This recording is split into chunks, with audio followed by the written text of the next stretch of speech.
Hi, thanks for taking time to watch this video. I generally make short videos about numerous times in my life experiences, both as a civilian and in the military. But today, I want to talk about Vietnam veterans. Basically, I consider the Vietnam veterans have been pretty much abused, ejected, ignored, and forgotten. Now, I'm a retired U.S. Army Sergeant Major with over 22 years of active duty as a cavalry scout. I served 2 tours of duty in Vietnam, so I think I've got plenty of credentials to talk about the Vietnam veterans' plight. Basically, I want to start off by telling you that I joined the Army in 1966. I served in Vietnam from 1967 to 68. Returned home. Upon return, I didn't see anything significant either to honor or anything bad about the soldiers fighting in Vietnam. Of course, I was just 19 years old when I came back home, so I still was not allowed the privilege to drink, but that's okay. Anyway, went back over again in 68, 69. But when I returned back to the States in 1969, I returned with a whole bunch of other fellows from Vietnam. They brought us back over in a big old plane. We landed in Travis Air Force Base, and the MPs came on board the plane, basically to debrief us that when we disembarked from the plane, we were to walk straight to the bus, single file, to the buses, single file, and to keep our mouths shut. They informed us of a bunch of hippie protesters and protesters out there waiting to yell at us and carry on and act like idiots. And if we opened our mouths, we'd be the ones going to the stockade, and there wouldn't be nothing happen to the protesters. When we got off the plane, and as we walked over to the buses, there was a bunch of folks out there, mostly hippies, with their little "Make love, not war" signs, "Make peace, not war," just a bunch of junk like that, and signs saying "baby killers," and just a bunch of idiot stuff. And they were, of course, yelling at us and calling us baby killers and all this kind of crap. Is all untrue, of course. Anyway, we went ahead and got on our buses, and we went over to Oakland, and those of us who were getting out of the Army, we were out processed, given brand new Army Greens uniforms to travel home in.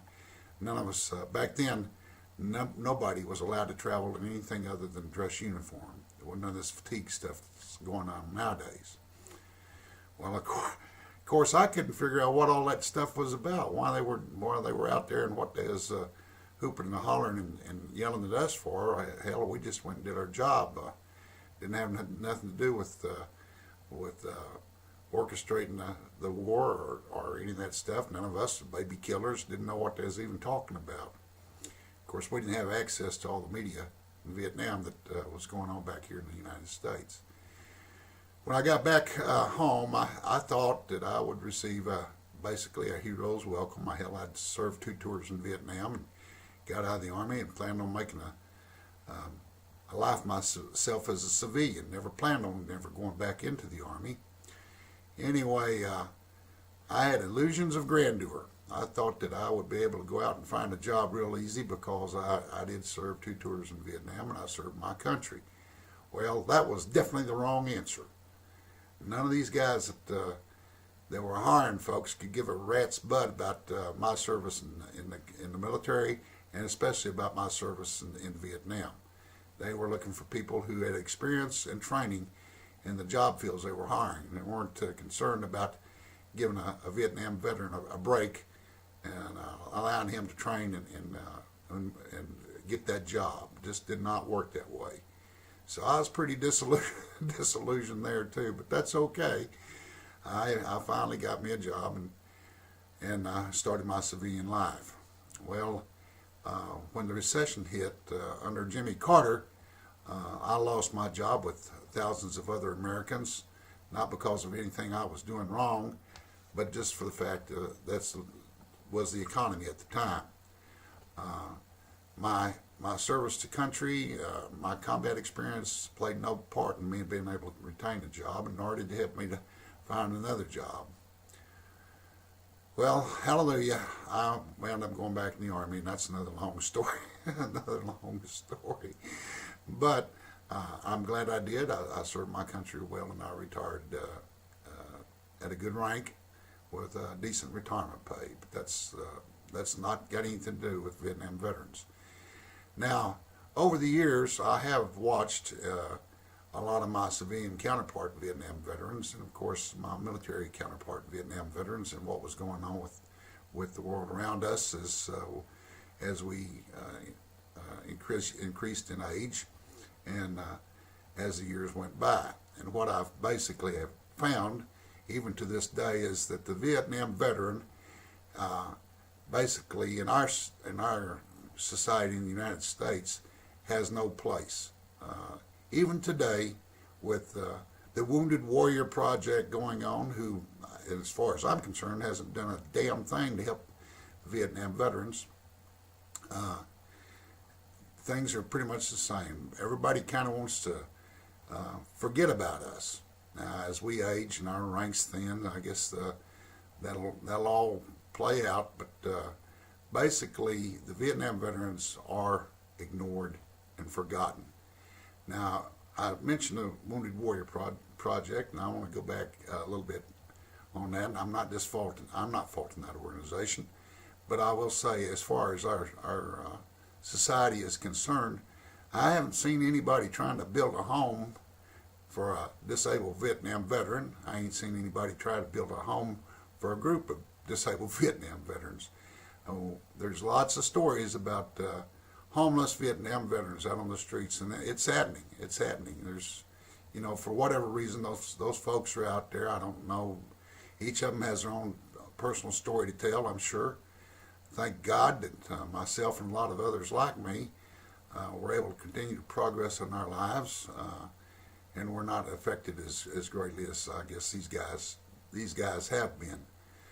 But as I see it today, our society still is not doing anything to actively help the Vietnam veterans.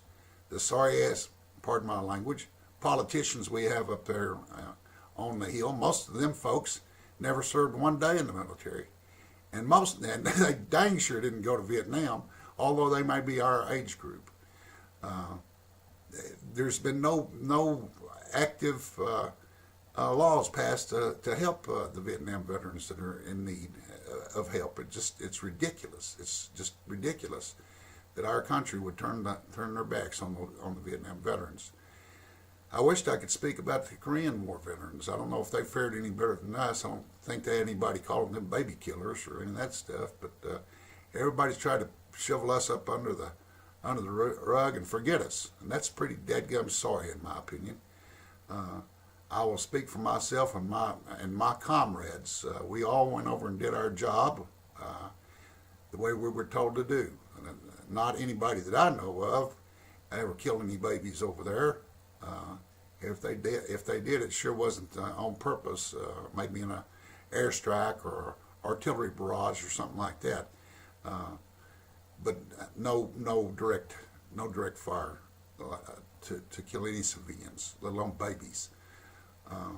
I think our country and our society needs to do more for the Vietnam veterans. I think people need to wake up and smell the coffee and realize that we're still out here.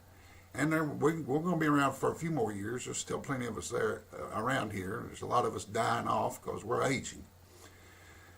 Anyway, I don't know if this thing's going to go any further than maybe a few views. That's generally all I get from my little short stories. But I wanted to say it anyway.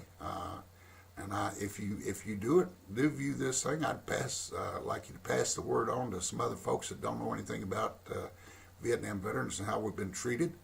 I'd like to get a mass movement started against the Capitol, the congressmen and senators who have not done a thing to help us in our problems and needs. Again, thank God I'm self-sufficient. There's many more like me, but I've got a lot of comrades out there that need help. A lot of disabled comrades that aren't in any better shape than a lot of the ones that are coming back today.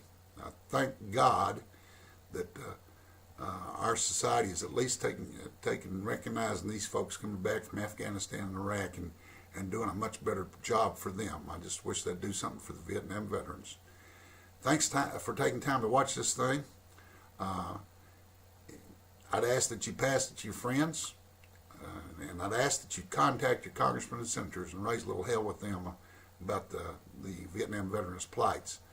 And one more thing.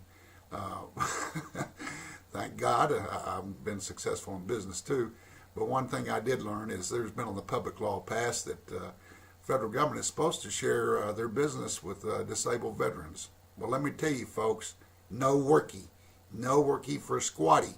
Now, if you know someone and you've got a business, you might get some federal business, but that public law, as you talk to these government bureaucrats, they'll tell you, oh no, GSA takes priority, and getting the GSA GSA schedule's about next to impossible. So that's another underhanded crock of crap played out to, quote, help the veterans. So it's not helping Vietnam veterans or any veterans as far as I'm concerned. Anyway, thanks for watching this thing. If you like it, please pass it on. Please get the word out. I'm not just some guy up here crying about my problems as a Vietnam veteran, because I'm self-sufficient.